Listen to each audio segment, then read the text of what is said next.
Hello, it's Oren Prunken, and today I want to talk to you about why salespeople are the best thing for retail right now. I'm sure you don't live under a rock, and I'm sure you know that the internet is squeezing retail really hard.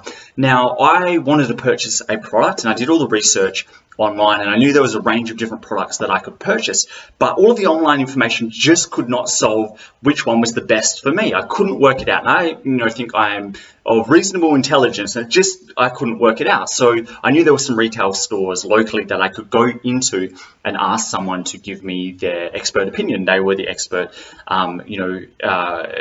presumably within retail, that they knew their products and the difference between all of their products. So I knew what I wanted. I just didn't know how to get it, what that option was. So I went into the first retail store, and I walked in there, and there was no service staff. There was no salespeople at all. And I walked around trying to find anyone. And the only person that I found was serving someone else. I waited for about 5 minutes, and I thought, you know what? I can't wait any longer. I'm going to go to a competitor.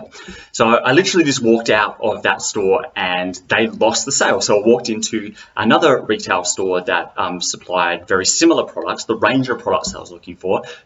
As I said, I just didn't know which product that I was looking for. And there were salespeople there, and they came up to me, greeted me, said hello, and we talked through what I was trying to achieve, the range of solutions that they had, and they actually literally just talked through all of the features and benefits of all of them and came to the conclusion of which product was best for me. Perfect sales process. I felt great as a consumer going through that customer journey. Now, the problem here is that the majority of retail stores are now cutting back on staff, cutting back on salespeople.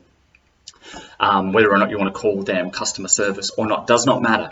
They're cutting back on all of these staff, and consumers, what happens is a chicken and egg problem, right? There's no consumers coming in because they're not getting help. They're moving, they're going to other stores like I just did. And if there's no customers coming in to purchase products, they have less revenue to pay, obviously, their staff. So it's a real chicken and egg problem. Now, my humble opinion is that people go into retail stores for some very specific reasons. One of those being the experience, and the thing that cascades down from that is getting specific help that you can't get anywhere else. Just like an experience, you go into a retail store, you're looking for an experience that you cannot get online, otherwise you go online. And one of those things can be customer service and expert product opinion within a salesperson. There can be a million and other ways you can build experience into retail outlets, and that's probably beyond the scope of this episode, but particularly in this example is going for that expert advice and opinion for that help. Now, going in for that experience, I'm looking for people that can deliver on that. Now, if a retail store does not provide those things, no differentiation between that and going online. So I guess the big lesson here is that although the internet is cutting out the middle person, cutting out retail, humans will never be replaced.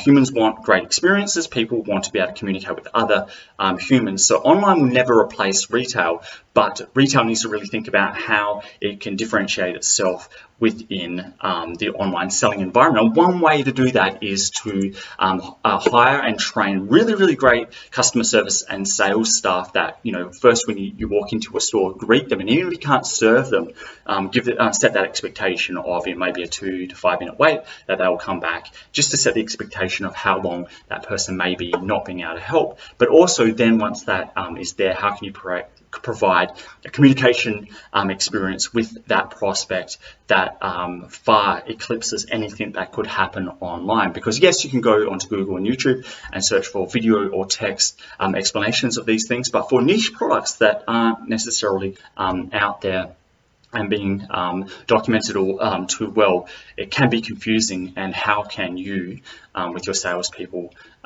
replicate similar experience? So hopefully this was useful. I just wanted to relay an experience that came to me around marketing, sales, and salespeople within the retail environment.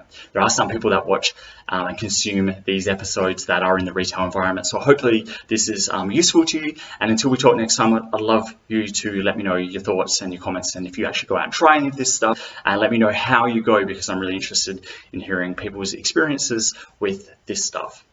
So until we talk next time, hope you have a fantastic day, and goodbye.